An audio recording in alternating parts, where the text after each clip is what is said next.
ആളൂർ പഞ്ചായത്തിലെ 20-ാം വാർഡിൽ ജൽജീവൻ മിഷൻ പദ്ധതിയുടെ ഭാഗമായി നിർമ്മാണം നടക്കുന്ന പൊരുന്നക്കുന്ന് കുടിവെള്ള പദ്ധതിയുടെ നിർമ്മാണം പുരോഗമിക്കുന്നുണ്ടെന്ന് ആളൂർ പഞ്ചായത്ത് പ്രസിഡന്റ് കെ.ആർ. ജോജോ അറിയിച്ചു. പ്രദേശത്തെ നിരവധി വീടുകളിലേക്ക് കുടിവെള്ളം എത്തിക്കുക എന്ന ലക്ഷ്യത്തോടെ 2.9 കോടി രൂപ വകയിരുത്തിയാണ് പദ്ധതി ആരംഭിച്ചത്. പദ്ധതിയുടെ ഭാഗമായി ചാലക്കുടി പുഴയുടെ കൂടപ്പുഴയിൽ നിന്ന് പമ്പ് ചെയ്യുന്ന വെള്ളം അവിടെ തന്നെ ശുദ്ധീകരിച്ച് പൊരുന്നക്കുന്നിൽ നിർമ്മാണം പൂർത്തീകരിക്കുന്ന ടാങ്കിലെത്തിച്ച് വീടുകളിലേക്ക് വിതരണം ചെയ്യുന്നതാണ് പദ്ധതി. ഇതിന്റെ ഭാഗമായി കൂടപ്പുഴയിൽ പമ്പ് ഹൌസും ജലശുദ്ധീകരണ പ്ലാന്റും സ്ഥാപിക്കും.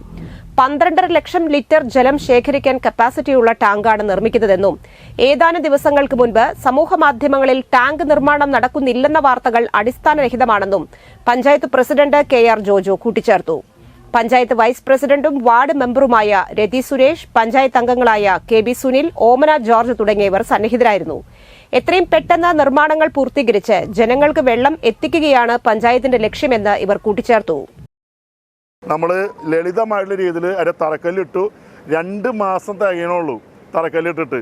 അപ്പോൾ തറക്കല്ലിട്ടിട്ട് ജനപ്രതിനിധികൾ ഇവിടുന്ന് പോയി എന്നുള്ള രീതിയിൽ ജനങ്ങളെ തെറ്റിദ്ധരിപ്പിക്കുകയാണ്. ആ തെറ്റിദ്ധാരണ ആളൂർ പഞ്ചായത്തിൽ ജനങ്ങൾ വിശ്വസിക്കില്ല. കാരണം നിങ്ങൾക്ക് നോക്കിയാൽ അറിയാലോ, ഇത്രയും നാളുകൾക്കുള്ളിൽ ഇത്രയും പ്രവൃത്തി, ഇത്രയും പണികൾ മുന്നോട്ട് പോയിട്ടുണ്ട് എന്നുള്ളതാണ് വളരെ അഭിമാനത്തോടുകൂടി പറയാൻ കഴിയുന്നത്. ഏറ്റവും നന്നായി അതിൻ്റെ കരാറുകാരൻ സത്യസന്ധമായിട്ട് വളരെ വേഗത്തിൽ നമ്മുടെ പഞ്ചായത്തിലെ മുഴുവൻ കുടുംബങ്ങൾക്ക് ശുദ്ധജലം കൊടുക്കുന്നതിന് വേണ്ടിയിട്ടുള്ള വാട്ടർ ടാങ്കാണ് ഇവിടെ നിർമ്മിക്കുന്നത്.